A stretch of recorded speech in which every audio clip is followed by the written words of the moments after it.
Delegation led by Minister of Defense Rustem Umerov and other members of delegations. They will make short statements and then I will answer some of your questions. Minister of Defense, please. Yeah. Dear colleagues, and other colleagues of mine, yeah, both sides, if you can, yeah. Today we held another meeting with Russian delegation. Ukraine came with 3 clear agenda items set by President Zelensky. First, a ceasefire. We are insisting on a full and unconditional end to the killing now. Our proposal is an unconditional ceasefire in the air, sea, and land, at least for 30 days. This position has remained unchanged for the 3 months, and we consider it the basis for starting a peaceful resolution. A few days ago, we shared our documents with Russian side, but there has been no communication from them regarding their document until today. Only during the discussion today, Russians handed over its document to our delegation. Our teams will take a week to review the documents, and then we can coordinate further steps. Second point is release of our people. We're insisting on the release of all prisoners and the return of abducted children. On release of prisoners of war, we agreed to focus on specific categories rather than numbers. We agreed to exchange all for all, seriously wounded and seriously sick prisoners of war.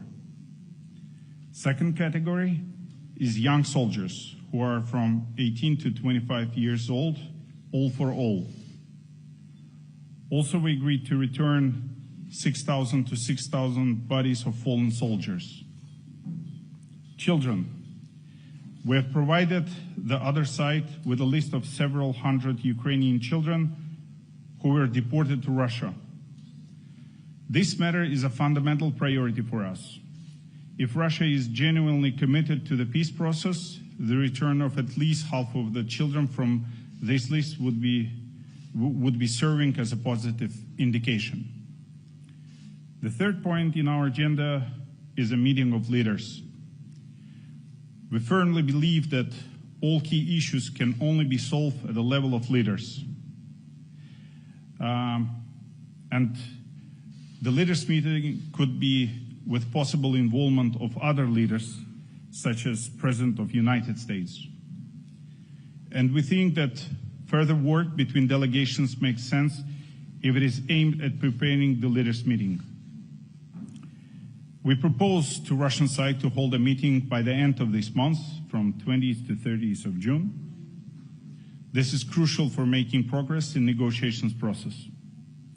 We've been telling Russia for a very long time, this war must end. And the whole world supports us in that. We're calling for real work to end this war.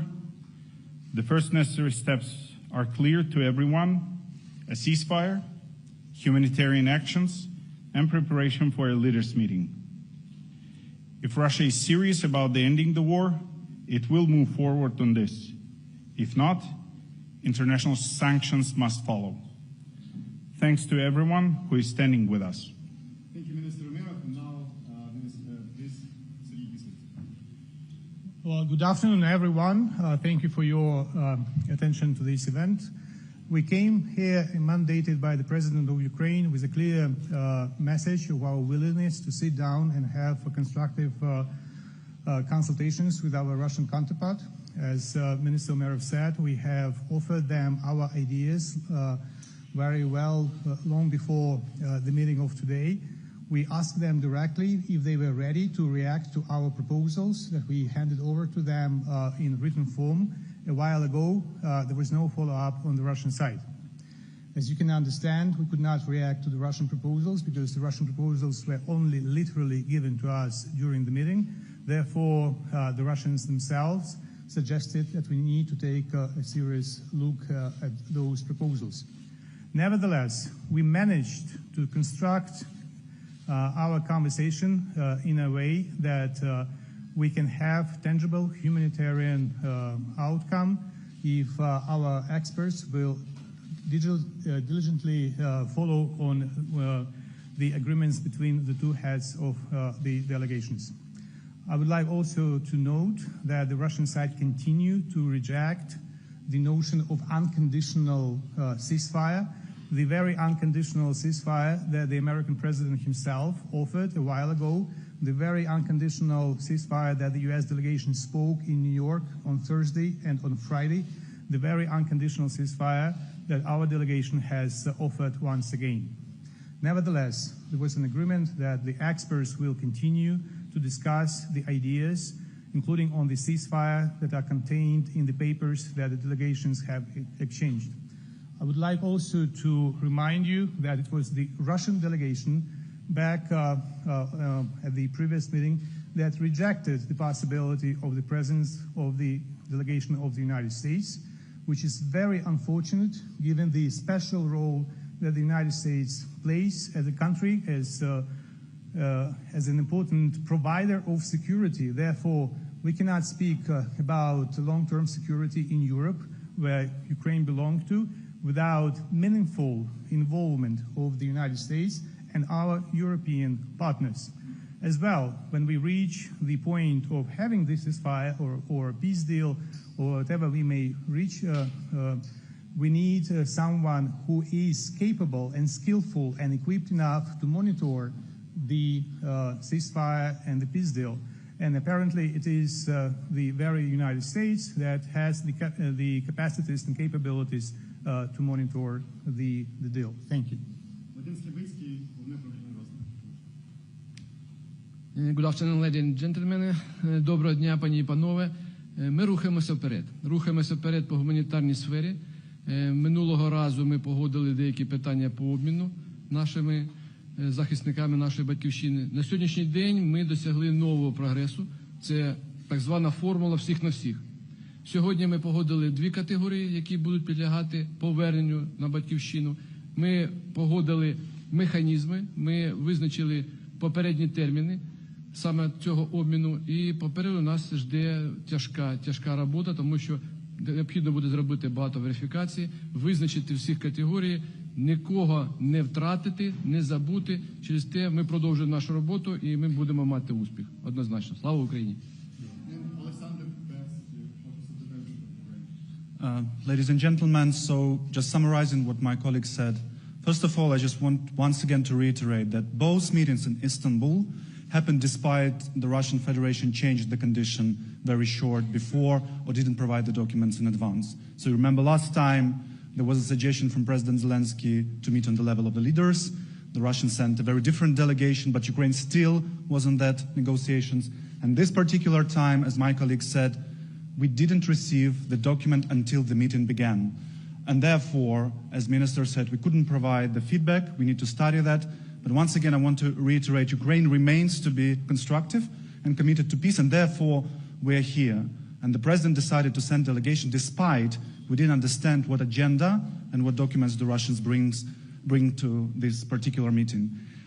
Secondly, we want once again to say that the ceasefire is a basis for future talks on the substance.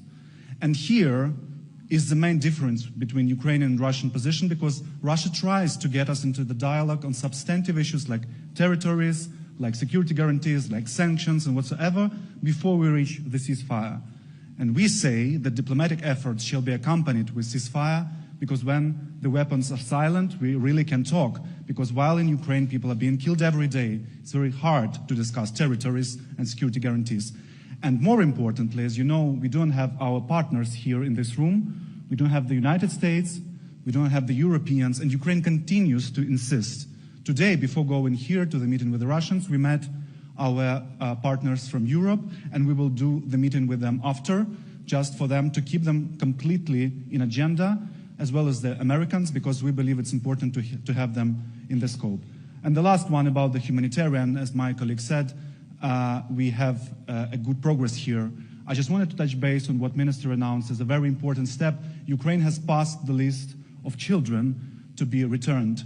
But it's very important to stress once again, children and detained civilians cannot be the subject of any exchanges, because according to Geneva Conventions and international practices, these people shall be released, they shall be brought back. So today, Ukraine passed a very big list of Ukrainian children with all the details, all the names, all the data necessary to identify them. We know where these children are, and we ask the Russians to fulfill their international obligations and to bring these kids back home to Ukraine. Thank you.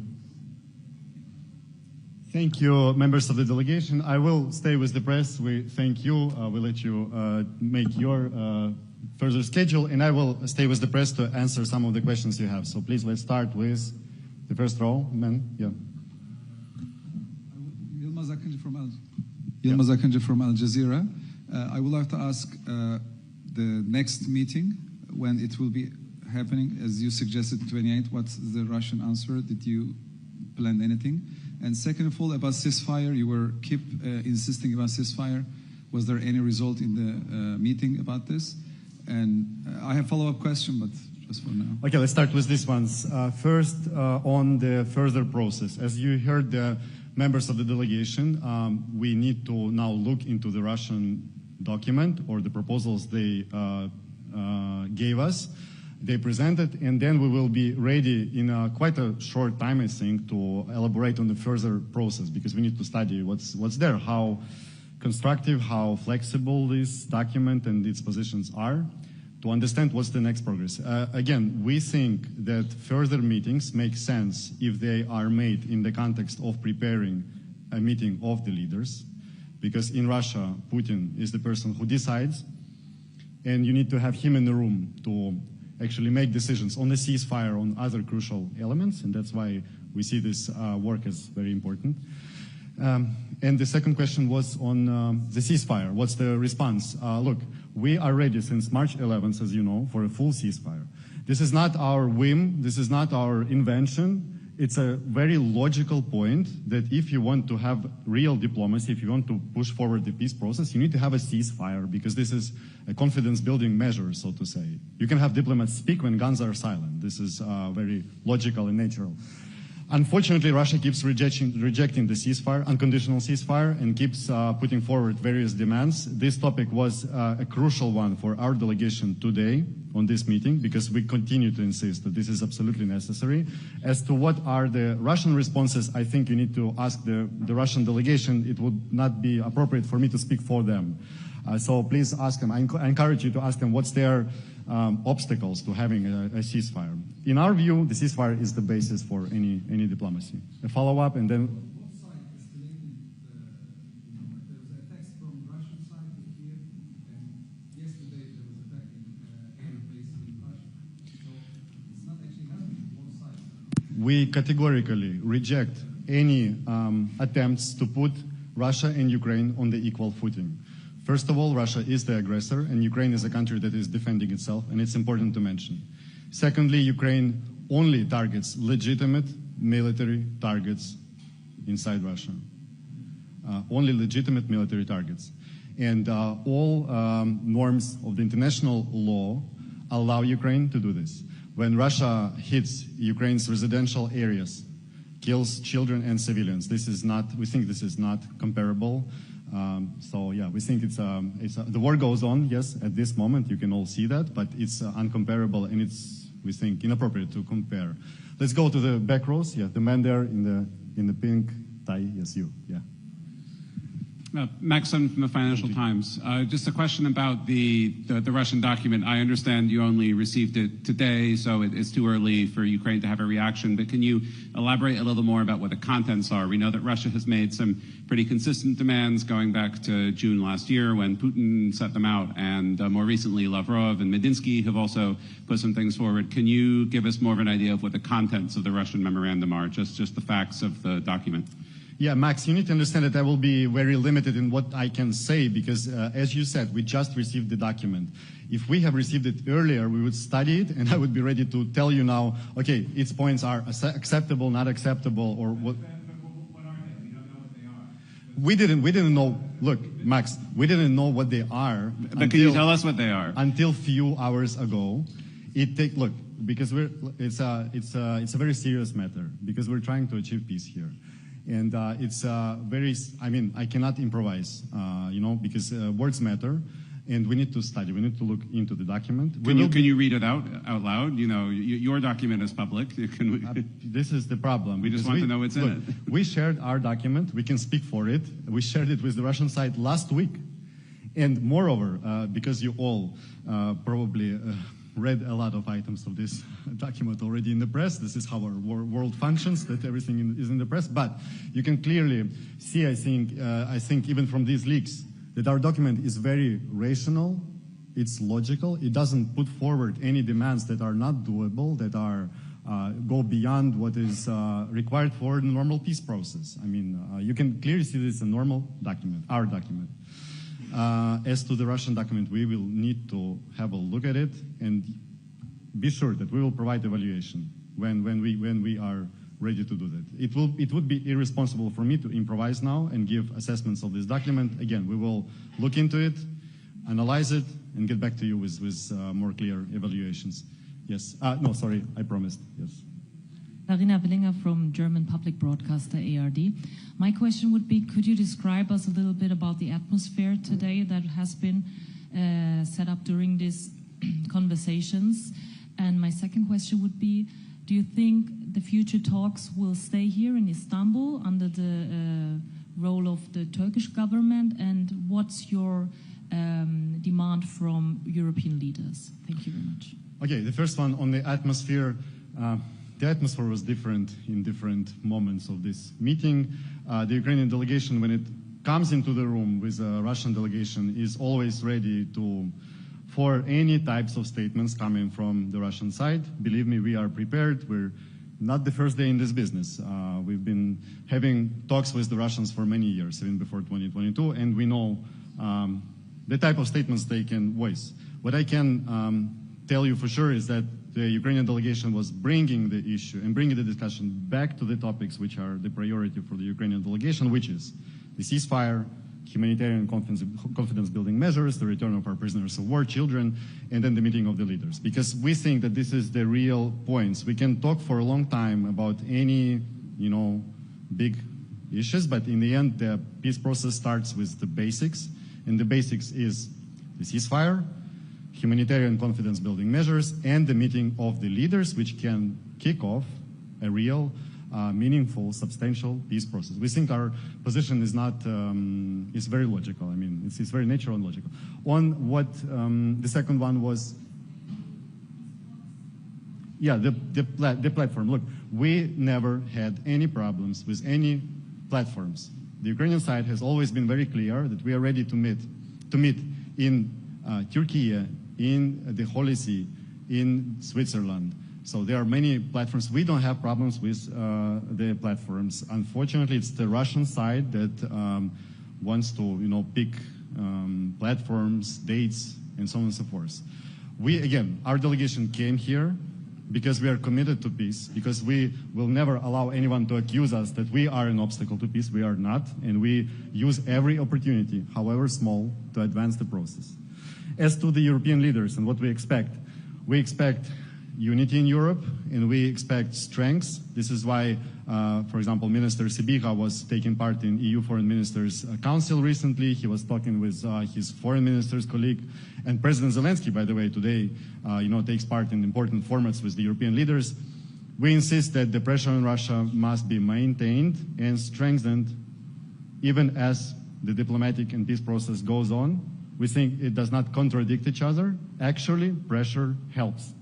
Pressure actually stimulates a constructive approach from the Moscow side. I would say this is the priority thing, but then it needs to come, the economic pressure on Russia needs to come together with military assistance for Ukraine. It needs to continue, and we need to continue strengthening Ukraine, because again, for Russia to negotiate and in good faith and be serious, it needs to understand that it cannot achieve military victory or results. It needs to understand that Ukraine is strong enough, and we need to be in a strong position.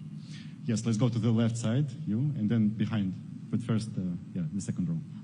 Thank you very much, Lisa Vogt from the BBC. I wanted to ask you if during those talks, the Russian delegation mentioned the strikes on Russian air bases that happened yesterday, and do you think those strikes had any influence on the talks today whatsoever, maybe on the atmosphere in the room? Thank you very much. Not to my knowledge, but I'll need to talk to delegation. I only know some basic things that they've been able to tell me when we came out of the room, because we immediately rushed to this press conference. I will talk to them and find out, and we will get back to you on this. How was it a topic or not during the negotiations? I didn't hear it. Okay, thanks. Yeah.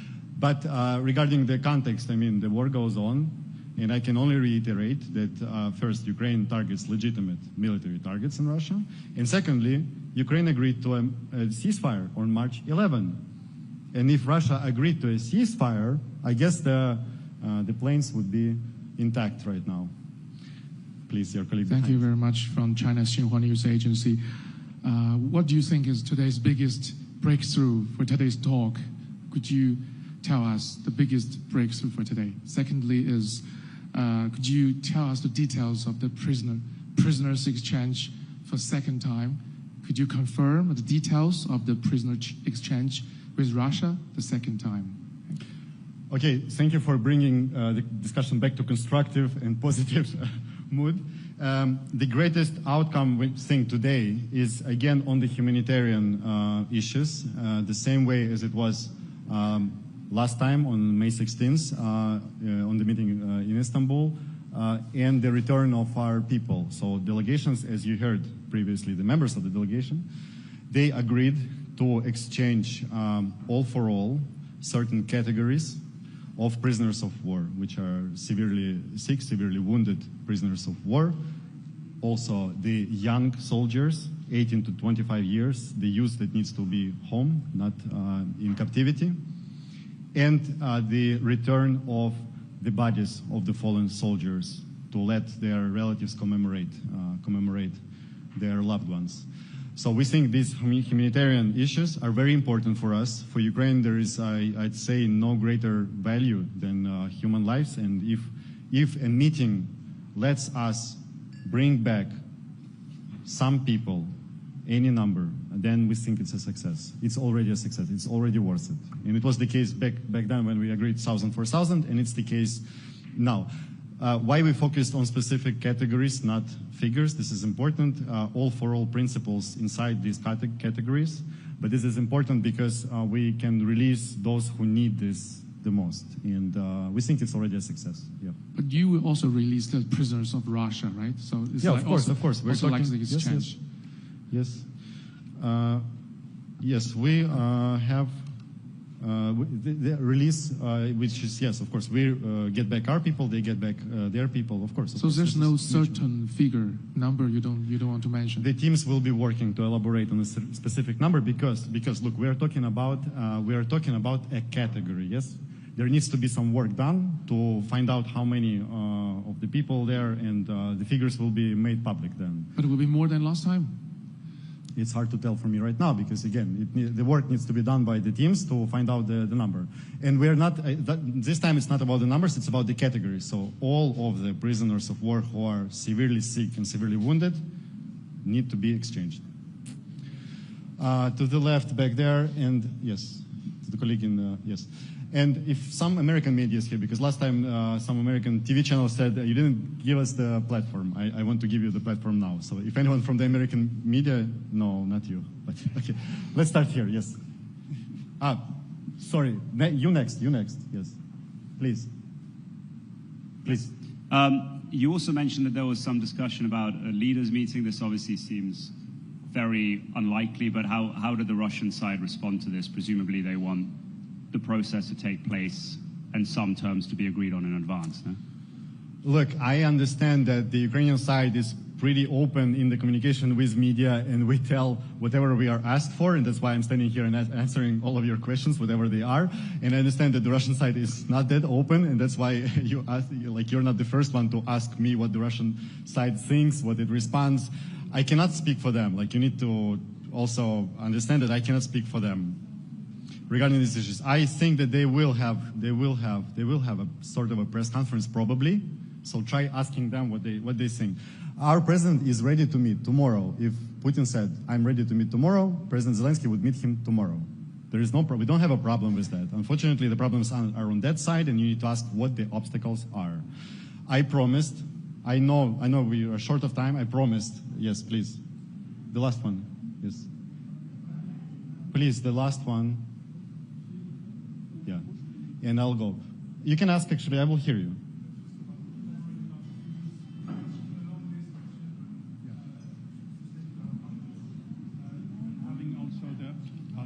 About the figures about the children. Yeah. You said you have a long list when I quoted you.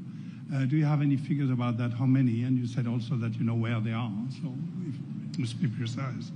Yes, we are talking about children which are both in Russia itself and in the temporarily occupied territories. The list is a few hundreds. I cannot name the specific number, and there is a reason why we keep it a bit vague. And we hope that the progress can be made on this specific item because our children are non-negotiable, as we said many times. I will need to go because the people there are really... Last one, okay. Last one, I promise.